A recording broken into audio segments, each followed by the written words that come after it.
AFC North preview. We are starting with none other than the 4th place Cincinnati Bengals, something that Bengals fans were used to, and then they had this guy Joe Burrow come into town, and it was something they were not used to.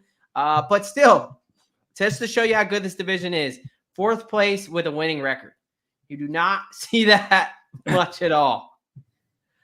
So absolutely crazy. Like, when I can't remember when they finally cut Burrow for the rest of the season, or not cut, but like called him out for the rest of the season. But like Jake Browning stepped in and was an absolute stud for the first few weeks. Eventually the NFL caught up with him, but like to finish 9-8 and not have your MVP candidate quarterback on the sidelines for probably the last 6 or 8 weeks, like it's still a solid season. Yeah, no, very, very impressive. We're going to talk about Mr. Joe Burrow here in a little bit, but as we always do, let's start with the losses and additions. Let's see how this team is making up as we head into the 2024 season. We're going to start with the losses. Joe Mixon now in Houston. Tyler Boyd now in Tennessee. Herb Smith somewhere, no idea. DJ Reader, I think Reader is on the Lions now, right? He's in Detroit. And then Jacoby Awuzie is Tennessee. Yep, Tennessee with Tyler Boyd. Yeah, they got both Snead and Awuzie there when we were talking about those Titans. And then who's adding on? So, some decent losses. I'd probably say Mixon and Awuzie are probably the biggest. Reader's a good player, maybe him too. But guys adding on, Zach Moss coming from Indianapolis. Gesicki coming from New England. You got Trent Brown as offensive tackle, Sheldon Rankin, Amaris Mims, other offensive tackle from University of Georgia there. What are your first thoughts? What are your initial takeaways with what they did in free agency? Yeah, I mean, it's interesting for the Bengals. I mean, they're basically running it back with a couple of additions. Obviously you lose Mixon to Houston, but you bring in a pretty serviceable running back in Zach Moss. He just hasn't had the opportunity to really show what he can do over a long period of games. But, I think the biggest addition for them is probably Trent Brown to, again, solidify that offensive line, because Joe Burrow is constantly running for his life, it seems like, except for their Super Bowl appearance year. You bring in that year. Yeah, that's Aaron true. Donald coming through on that 4th down play. There's a little bit of a difference with Aaron Donald. It doesn't matter who you throw out there, he's gonna find a way. Point. But yeah, Trent Brown, Amarius Mims coming in from Georgia. We'll see who ends up being that right tackle for them. But for all intents and purposes, like, you bring back probably the best wide receiver duo in the league. There was a little bit of not necessarily a debate, but like T. Higgins was kind of throwing some things up in the air there for a little while, but that seemed to calm back down. Yeah, I think he's on the franchise tag. He wanted a long-term deal. I do think he's going to be gone soon, but I do. Yeah, I mean, other than maybe Philly with Brown and Devonta Smith, but I would take the Bengals over them. I think this is the best wide receiver duo in the league. Maybe Waddle and Tyreek, but I'm not. I think that I think Tyreek is better than Jamar Chase by a little bit, but I do think T. Higgins is significantly better than Jalen Waddle. But still, definitely a great tandem. Let's talk about some of these injuries. Nice thing at AFC North, not too many teams so banged up. There are two big players though. Obviously, Joe Burrow, I think most people are tracking. He had this wrist ligament tear surgery. He got injured November 16th. He's got about 9.5 months from his injury to week 1. Expected recovery timelines around that 5 to 6, 7 month range. So from that standpoint, he should be good. Now, there was a lot of talk about, is his wrist ever going to be the same? There was a lot of kind of fear mongering going on. A lot of people that have no idea what the fuck they're talking about, kind of throwing things out there. So what is your read? What is your takeaway on Joe Burrow? Is this something career altering, or is this, just as simple as fixing a ligament in the wrist? No, I would put my money on Joe Burrow 7 days out of the week, twice on Sunday. I mean, the dude's a stud. You know, I have followed Joe Burrow since he was in high school. You know, being a Southeastern Ohio guy myself, like he's one of my favorite quarterbacks in the NFL, and like outside of the Steelers, like he is one of those dudes that unless the Bengals are playing the Steelers, I'll still root for Joe Burrow. Like he's just a stud. But I don't think it's going to necessarily alter what he does as a quarterback. Like the weapons that he has, the talent that he has, like we'll see. But at the end of the day, like for the most part, he's had a good extra 2-3 months to continue rehab and get that wrist back in shape and ready to roll. So I'm not too concerned. I'm lockstep with you. I think there was a lot of, it's the off season. People like to make headlines. They like to get engagement. They like to spew bullshit. Right. I don't think this is something career altering. I do think it's something serious, and it was obviously season ending, and he's kind of had the recovery, and he's going to have days where he's getting back into throwing. So he's going to have rest days, and those are going to be prescribed in. But I don't have a ton of concern. I want him to be able to get the reps, because some of the things we talk about is this Bengals team is notorious for their slow starts. Yep. So you want them to kind of figure that out, right? But I was a little worried, man. We have some we might have some Yinzers listen to this. I thought you were going to talk yourself in a hole talking about nicely about Joe Burr. But I do understand he's a good character, man. Yeah, I think I first saw Joe actually play like 20 minutes from home when he was, I think he was a senior in high school going for a state championship. So he was pretty good even back then, believe it or not. Yeah, that the guy who I always say that UCF hit. I remember watching that very distinctly when he threw a pick six, and that defensive tackle absolutely obliterated him for no reason. Yeah. So we can thank UCF and those shitbags down in Orlando, Florida, that for Joe Burrow. I say that lovingly as a Gators fan, and who has someone who has family who went to that school. Still hate him. All right, Sam Hubbard, the other guy on the Bengals who come back from a big injury, defensive end. Him and Trey Hendrickson been there for a few years, wrecking havoc. I think two guys are both underrated. He had some ankle instability throughout the year. He had a deltoid ligament reconstruction and a tightrope surgery. So his ankle was pretty fucked up on both sides, right? Yep. Something that takes a decent amount of time, 4 to 6 months to come back from, dealing with both, especially the deltoid ligaments. They're stronger. They're harder to break. So if you do kind of injure them, there was a lot of damage done. So he's got about 7 months from injury time, from really his offseason surgery to week 1. What are your thoughts there? He did fight through this injury during the season. Yeah, I'm not too concerned. I mean, like you were saying, that deltoid ligament is always a little bit more concerning because it's so stable. It's so strong on the inside part of that ankle that we just don't see those kind of injuries nearly as often as those outside ankle injuries or those high ankle sprains that are usually synonymous with those tightrope procedures. But with the timeline that he has, the position that he's playing, I'm not too terribly concerned. Like if this was a DB, if this was a wide receiver, a running back that's doing a lot more open field cutting on those ankles, maybe a little bit, but at the end of the day, I'm probably not even terribly concerned based on the timeline that they have to get back. So I agree. I think both guys, more likely than not, they're going to be good to go by week 1. And really you should see them ramping up in training camp. Training camp is here. Training camp is here. So that's exciting. Kicked off really this week. So definitely make sure you're following in with us. Follow us on Twitter, follow us on all the pages. We're on Instagram. We'll kind of throw that stuff up at the end, but we will be updating. I've started putting out a daily news thing and kind of breaking stuff down. So definitely make sure you stay up to date. We're going to head over to fantasy land now, and that is fantasy football. We're going to head over and see some takeaways for this team, as we do with every team.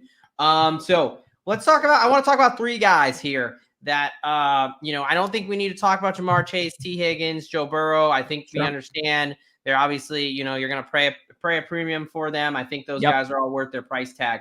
But some kind of sleeper guys, I think one I want to start off with is Zach Moss at RB25.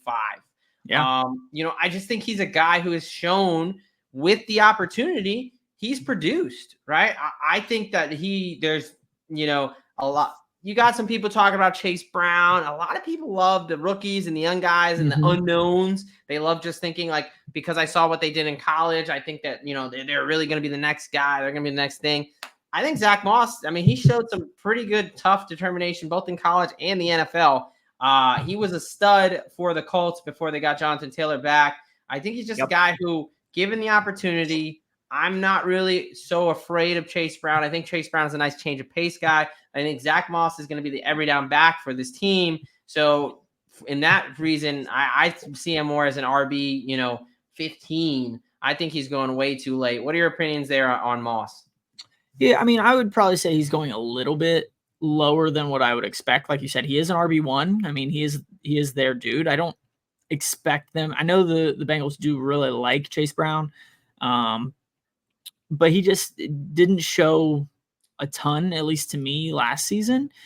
Looking at the Bengals last year, Joe Mixon was a 1,000-yard runner.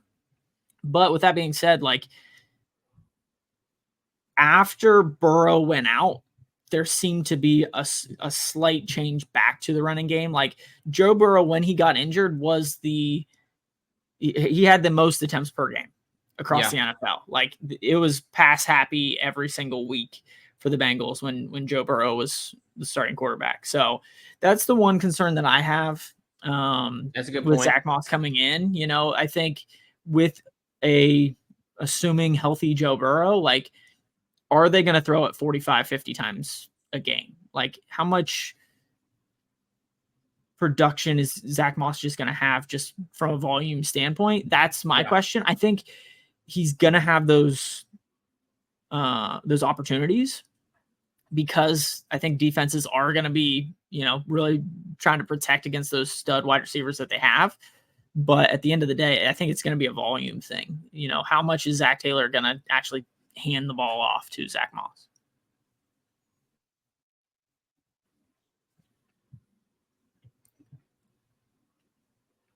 We back? I think you dropped off there for a little bit. All right. You're spinning your noggin over there. Spinning my wheels. Yeah, no, apologies. It is a rainy day here, so connection is clearly a thing. But I think that's a great point you brought up there about, hey, are they going to be too pass happy? I think if you want to be successful, you got to mix in the run game. But that's a very solid point. Anybody else on this team that you're thinking, you may take a shot on this roster here? Yeah, the one that I think is a nice addition for the Bengals is Gesicki.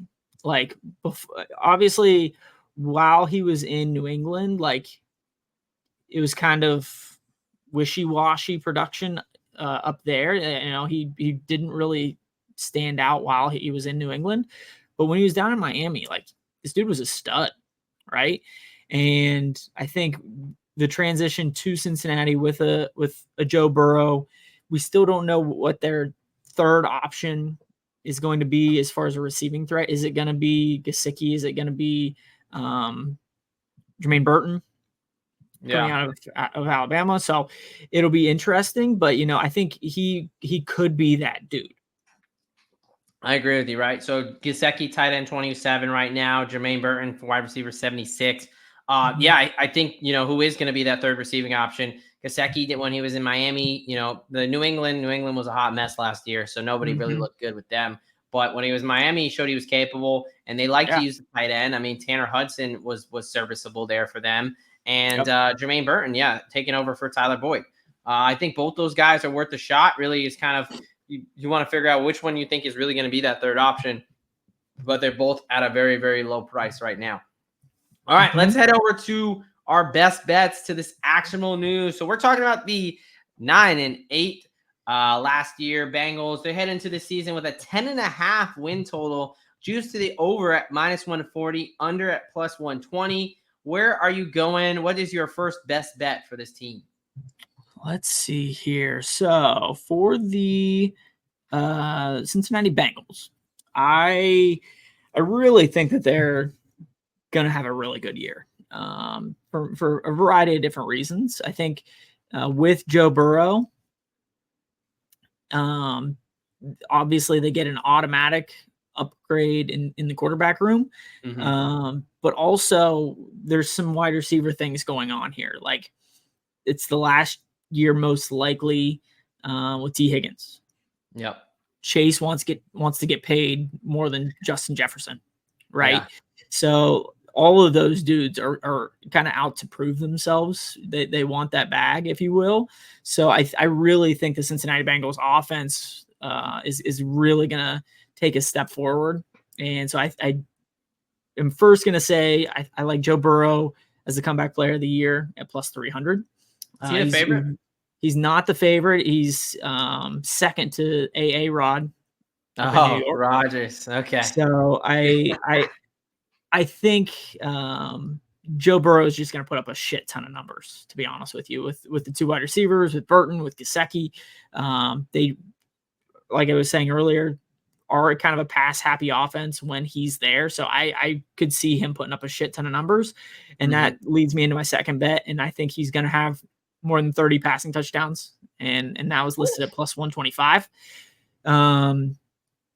So like I said, I just really like their offense this year. And this is kind of an odd one, but Jamar Chase, they have it listed for Jamar Chase to have 200 plus receiving yard day at plus 370. I mean, Jamar Chase is so explosive. Like he's one of those dude that he could go off at any time for 12 for 250. And so I think he'll at least have one of those games. Yeah. Right. No, I mean, there's very few receivers that can realistically get to 200 yards. And I think Jamar Chase is squarely in that select group of individuals who can do that. You know, you talked about they love to throw the ball, right? I mean, if you beat up either whether you get in a shootout or whether you're beating up on a bad team, you know, that's really, you know, for deep balls to Chase or 3 or 4, you know, where he's shown the ability to take it the whole way and Burrow put a good ball on him. But wow, folks, that is a lot of optimism coming from a Steelers fan. So, you know, take that. Yeah, I would not take that lightly. I am a little surprised. For me, I think the team stuff, you know, I think there's like a lot of teams in this division, a little tougher to read. I think there is a team that is right around that 10, 11 win, kind of see both of those very, very easily. So I stayed away from the win total as well. I went to player props and I went a little bit of a different direction. I also think this offense is going to be pretty good, but I talked about Zach Moss before. I'm talking about him again. Give me my first best bet for the Cincinnati Bengals for the 2024 season. Running back Zach Moss over 775.5 rush yards at plus 100 there. I mean, I think this is all about a guy getting opportunity, and I think he comes in as RB1. He put up 445 yards, more than half of this number in just 4 games as RB1 for the Indianapolis Colts, right? Obviously, when Jonathan Taylor came back, then, you know, he had to start split scaries, whatever. I expect Zach Moss to be the guy for the majority of the season. I think he easily smashes this number of 775. So give me Zach Moss there at a little bit of plus money at plus 100. Also, my other guy I'm going to be targeting is T. Higgins. I think that, you know, I'm just going with his over 875.5 at minus 110. He's hit this over in 3 out of his 4 years with the Bengals. Really, barring injury, I really don't see how this is not happening. Kind of to Derek's points, Burrow back. I think that offense, you know, I think both on the ground and through the air, they're going to be able to click. It's just going to be, hey, is the defense ready to kind of be stout enough to start turning this production into some wins? But yeah, I like T. Higgins there. T. Higgins on almost any other team in the league would be a wide receiver 1. I just don't think enough people realize that. And, you know, for him to get over 875.5 yards, I'm also looking at him over 1,000 yards. Like, that is very much in the realm of possibilities for the season, especially if we can get a healthy Joe Burrow. Yep. I'm definitely co-signing your Zach Moss over 775, even though I did bring up a couple different points, kind of, you know, debating that, playing devil's advocate. But yeah, like you were saying, I mean, the dude is serviceable. Like the guy had a good run in Indianapolis when he was at RB1. So yeah. Well, I just looked over Dolphins linebacker Shaq Barrett announces that he's retiring from the NFL. I took them to miss the playoffs. And look at you being a reporter. I know, breaking news for Ian Rappaport there.